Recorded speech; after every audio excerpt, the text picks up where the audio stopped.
Hello everyone, welcome to एट वे। Railway को अलॉट हुआ है 5 गीगाहर्ट्ज स्पेक्ट्रम। इससे रेलवे को मिलेगा एक ग्रेट इम्बल्डन। तो कैसे मिलेगा, इस सब हम देखते हैं आज के इस वीडियो डिस्कशन में।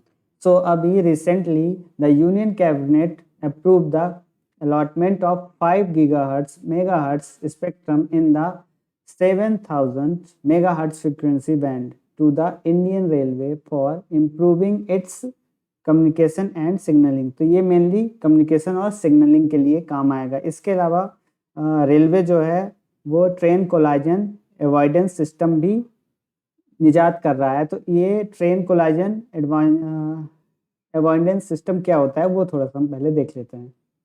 ट्रेन कोलाइजंस अवॉइडेंस सिस्टम सिंपली इसलिए होता है कि आपस में ट्रेनें टकराए ना। ये काम कैसे करता है ये देख लेते हैं। हालांकि अभी ये खुद इजाद करने वाला है रेलवे। इसके पहले लेकिन ऐसा नहीं है कि इसके पहले ऐसा नहीं था, लेकिन दूसरी कंपनियां देती थी। तो ये देख लेते हैं ये काम कैसे करता है। तो इस प्रकार से काम करता है। देखिए, जो कोई हर ट्रेन में इस वाले एरिया में तो नॉर्मली जो ट्रेन होती है इस एरिया में, उसमें दो प्रकार के सिग्नल लगे होते हैं, एंटीना लगा होता है, एक ये वाला और एक ये वाला। ये होता है रेडियो एंटीना और जीपीएस एंटीना। दो प्रकार के होते हैं। अब जीपीएस एंटीना वही जो अपन यूज करते हैं, रेडियो एंटीना आपको पता है, जीपीएस जो अपन यूज करते हैं वही, वहां से ये ट्रेन भी उससे कनेक्टेड होती है।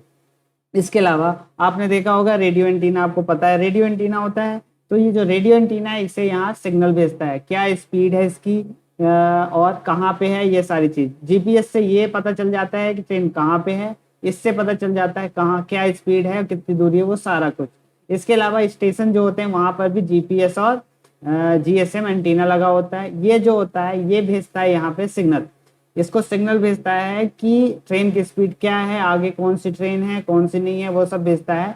इसके जरिए ये क्या करता है, उस आने वाली ट्रेन को बता पाता है। देखिए, आपने देखा होगा ये ऑटोमेटिक जल जाती है, तो इसी के द्वारा जल पाती है, क्योंकि आगे वाली ट्रेन की स्पीड क्या है, कहाँ पे ये टकरा सकती है, वो सब चीजें इसको इस तरह से पता चल जाता है। ये ऐसे लोकेट कर लेता है। इसके अलावा ये छोटे छोटे जो टैग रीडर लगे होते हैं, आपने देखा होगा कुछ कुछ दूर में पटरियों के नीचे ऐसा ऐसा कुछ लगा होता है, तो वो भी स्पीड के लिए होता है, वो बताता है कि स्पीड क्या है। तो इस तरह से काम करता है ट्रेन कोलाजन अवॉइडेंस सिस्टम। ये वाला प्रोजेक्ट होने वाला है 25,000 करोड़ का।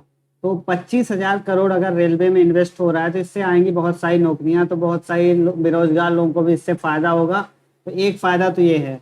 इसके अलावा स्पेक्ट्रम चार्ज की अगर बात करें तो उसकी वो चार्ज क्या होगा, रॉयल्टी चार्ज क्या होगा, लाइसेंस फी क्या होगी, वो सब तय करेगा telecom regulatory authority of India. हर देश में होता है उसी प्रकार से भारत के लिए अगर दूर संचार की बात करें तो टाई इसके लिए काम करता है। और जो रेलवे है वो LTE based mobile train radio communication का यूज करेगा रूट्स पर। अभी तक जो है रेलवे ऑप्टिकल फाइबर पर निर्भर करता था। अब ऑप्टिकल फाइबर नॉर्मली ठीक है, स्टेशन पे ठीक है, लेकिन जब ट्रेन चल रही है तो प्रॉब्लम होती है। ऑप्टिकल फाइबर क्या होता है थोड़ा सा आप देख लीजिए तो आपको ज्यादा समझ में आएगा। तो ये है ऑप्टिकल केबल। ये केबल ऐसी होती हैं, इस प्रकार की केबल होती हैं, इसमें ये कोर एरिया होता है। तो ये क्या है, नॉर्मली बिछाई जाती है इस प्रकार से बिछाई जाती है, और इन्हीं के द्वारा मोबाइल टावरों से हमारे यहाँ सिग्नल आता है।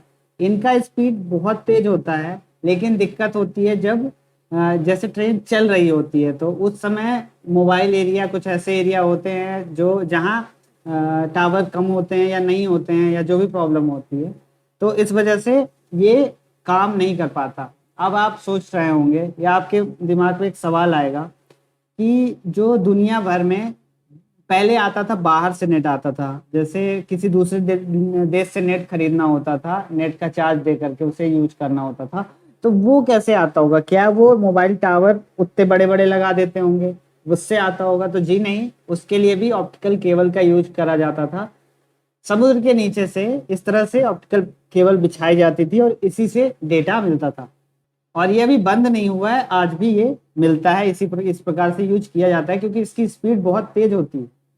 तो अभी रेलवे जो है रेडियो सिग्नल के द्वारा डेटा प्राप्त करने के लिए ये सब कर रहा है। तो वो अभी अभी तक ऑप्टिकल फाइबर का यूज होता था, आगे भी होता रहेगा, ऐसा नहीं है, लेकिन रेडियो सिग्नल के द्वारा जब ट्रेन चल रही है तो उसमें ज़्यादा अच्छा रहेगा, ज़्यादा बेनिफिट रहेगा, तो उसके लिए वो प्रयास कर रहे हैं। इसके लिए है ये वाला 5 गीगाहर्ट्ज स्पेक्ट्रम। इसके बेनिफिट की बात करें तो चलती हुई ट्रेन में अब डेटा मिल पाएगा, अच्छी बात है, लेकिन ये मेनली अभी फिलहाल रेलवे ये लोगों के लिए नहीं कर रही है, ये मेनली है कम्युनिकेशन के लिए, खुद के कम्युनिकेशन के लिए। फॉर एग्जांपल जैसे यहाँ पे होता है लोको पायलट होता है, यहाँ लोको पायलट होगा, इसके अलावा यहाँ इधर बैठे होंगे जो भी सवारी हैं, तो उनके बीच कम्युनिकेशन हो पाएगा। यहाँ कैमरे लगे होंगे, इस साइड कैमरे लगे होंगे, इधर कैमरे लगे होंगे, और इसके अलावा जो लोको पायलट है और गार्ड हैं, जो भी स्टेशन गार्ड है, स्टेशन मास्टर, उसके बाद बीच कम्युनिकेशन हो पाएगा, तो दुर्घटना होने की संभावना कम होगी। कई बार क्या होता है, लोको पायलट जो है थक जाता है क्योंकि दूर दूर तक जाना होता है उसे, इसके अलावा ट्रेन में क्या चल रहा है वो भी उसको पता होगा। तो ये सब चीज़ों के से इसको इनके कम्युनिकेशन कुल मिलाकर के आसान हो जाएगा, अच्छा हो जाएगा, फास्ट हो जाएगा। अब समझ लेते हैं रेडियो स्पेक्ट्रम को। तो radio spectrum normally electromagnetic spectrum होता है, जो आप कह सकते हो electromagnetic waves in this frequency range are called radio frequency band or simply radio waves। तो रेडियो वेव्स को समझ लोगे तो रेडियो स्पेक्ट्रम समझ में आ जाएगा। सबसे पहले आपको मैं समझा देता हूँ रेडियो वेव्स होती क्या है, वेव्स क्या होती हैं। तो वेव जो होती है, वेव लेंथ दो प्रकार की होती है, लॉन्ग वेवलेंथ और लॉन्गर वेवलेंथ और शॉर्ट वेवलेंथ। तो लॉन्गर वेवलेंथ वो होती है जिसकी फ्रीक्वेंसी बहुत कम होती है, फ्रीक्वेंसी कम होती है तो एनर्जी कम होती है, जबकि शॉर्ट वेवलेंथ जो होती है हायर फ्रीक्वेंसी होती है और इसकी एनर्जी भी हायर होती है। इसमें दो तीन चीजें और होती हैं।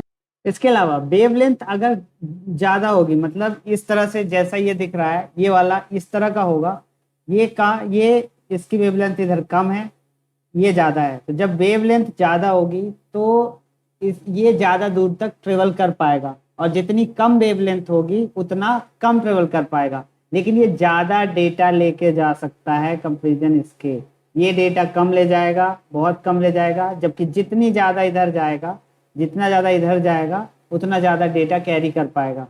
एक्स रे हो गया, गामा रे हो गया, इस टाइप की जो रे हैं वो हाई वेवलेंथ पर काम करती हैं, शॉर्ट वेवलेंथ पर काम करती हैं। इनकी फ्रीक्वेंसी ज्यादा होती है, एनर्जी ज्यादा होती है, जबकि जो रेडियो कम्युनिकेशन है वो लॉन्गर वेवलेंथ पर काम करता है और इनकी एनर्जी कम होती है। इसलिए जैसे हम कोई रेडियो स्टेशन सुनते हैं तो उसमें बहुत अच्छी आवाज या बहुत अच्छा क्वालिटी नहीं सुनाई देती, थोड़ा सा कम वो होता है। लेकिन जब इंटरनेट पे आ जाते हैं हम तो थोड़ा अच्छा क्वालिटी हो जाता है उसका। और एक्स रे वो आप सब जानते हो। तो जो रेडियो सिग्नल है वो, ये एक और डायग्राम है, इसमें मैं आपको समझा रहा हूँ। जो रेडियो सिग्नल है वो 30 किलो हर्ट्ज से लेकर के 300 गीगाहर्ट्ज के बीच काम करता है, और जो रेलवे को 5 गीगाहर्ट्ज स्पेक्ट्रम मिल रहा है वो काम करेगा कोई यहाँ पे, लगभग यहाँ पे करेगा 700 मेगा हर्ट्ज पर, और ये एम होना चाहिए, मेगा हर्ट्ज पर, यहाँ कहीं काम करेगा वो। रेडियो इलेक्ट्रोमैग्नेटिक स्पेक्ट्रम जो होता है इसके बारे में थोड़ा और जान लेते हैं। जैसा कि जितनी लो एनर्जी होगी उतनी दूर तक वो सिग्नल भेज पाएगा, रेडियो का सिग्नल ज़्यादा अच्छा होगा जैसे जैसे आगे बढ़ेंगे। जैसे रेडियो का सिग्नल आपने देखा होगा, बारिश हो कुछ भी हो, जैसा चलता है वैसा ही चलता रहता है, कोई खास फर्क नहीं पड़ता। लेकिन अगर जैसे बारिश होने लगी, अगर 5G का है, 5G, तो 5G के तो सामने अगर दीवार भी आ जाए तो उसका कम्युनिकेशन कट जाएगा या खराब हो जाएगा, तो ये एक प्रॉब्लम होती है। 4G में थोड़ा प्रॉब्लम होगी, 4G में आप बाहर निकल जाओ घर के, ज़्यादा अच्छा सिग्नल रहेगा, जैसे अंदर आओगे थोड़ा सा सिग्नल खराब हो जाएगा। अब वो बात अलग है कि आपके यहाँ से टावर कितनी दूर है, उसकी बात नहीं कर रहा हूँ, टावर दूर है तो आपको बाहर लेके घूमना पड़ रहा है, वो अलग बात है। तो जितनी ज़्यादा दूर आप रेडियो कम्युनिकेशन वाली ये वाला जो FM रेडियो का है, ये वाले फ्रिक्वेंसी को भेज सकते हो, उतनी देर तेज गामा या एक्स रे नहीं जाएगी। ये अंतर होता है लो फ्रिक्वेंसी पे और हाई फ्रिक्वेंसी पे। आगे चल के आएगा 5G स्पेक्ट्रम, तो उसे भी देख लेते हैं। तो 5G जो होता है उसके बारे में आपने अभी बीच में सुना होगा कि वो खतरनाक है ऐसा कुछ, तो ये अभी प्रूव हो चुका है कि ऐसा कुछ नहीं है, खतरनाक नहीं है। प्रूफ पहले से था, अभी बताया जा चुका है। तो नॉन आयोजेनिक है ये। देखिए यहाँ तक तो ये नॉन आयोजेनिक है, इस वाले एरिया तक, ये वाले एरिया तक तो नॉन आयोजेनिक है। और इसमें आता है, इसमें बहुत कुछ है, सनलाइट भी इसके इसके बाद है, तो आप समझ सकते हो कि ये क्या है। उसके बाद आयोजेनिक होता है, जैसे रेडियो एक्टिव पदार्थ जो भी होते हैं वो आयोजेनिक होते हैं। एक्सरे, एक्सरे अगर ज्यादा देर तक डाली जाए तो प्रॉब्लम हो सकता है, इसलिए उसे ज्यादा देर तक यूज नहीं किया जाता। ये सब नॉन आयोजेनिक है। ये 5G का यहाँ रहेगा, इससे पहले होगा कहीं पे 4G, और टीवी वगैरह का आपको ये दिख रहा है। तो कुल मिलाकर के ये हमारे शरीर के लिए किसी प्रकार से ऐसे खतरनाक नहीं है। एक आखिरी बात ये रह गई, रेडियो वेव्स जो है उसकी खोज किसने की थी? तो 1880 में हेनरिक हर्ट्ज ने की थी, और उन्हीं के नाम पर हर्ट्ज बोला जाता है। जब भी कहते हैं 30 हर्ट्ज 40 हर्ट्ज, तो उन्हीं के उस पे इसका मात्रक का नाम पड़ा। तो ये था आज का डिस्कशन। उम्मीद है आपको पसंद आया होगा। अगर आपको पसंद आया तो इसे लाइक शेयर सब्सक्राइब जरूर करना। Thank you for watching Edave study.